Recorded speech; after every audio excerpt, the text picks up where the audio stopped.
let's start off with Showtime. D1, Cyprus. They're back. The Street Killers are back.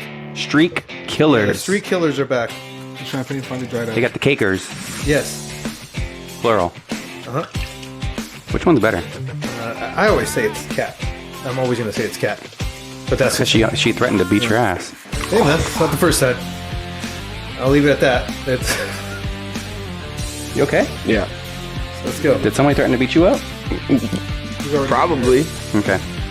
We have 1, 2, 3, 4. I would say about 5 or 6 were very recently D2 teams making that jump. Yeah, So good for them. Good for them.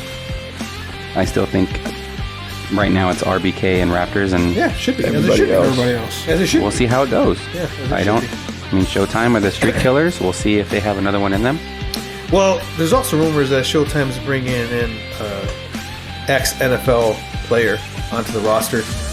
Congratulations, by the way, on Showtime winning a co-ed championship. Co-ed champs undefeated. Oh, nice. I don't know. That's good for them. But here come the real games now. So ACES and Showtime. and then Showtime, again, Showtime put 45 on This is ACES. Ace's first season diva.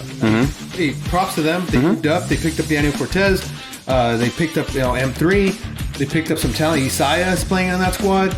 But still, again, the next step's a little more difficult. The fact that their defense gave up 45, and again, it is Showtime. They're a good offensive team. That was a little bit eye-opening. But they'll get better. Hopefully they'll get better by the end of the season. You never know. It's like I said, improve. That's one more diva win than a lot of teams have.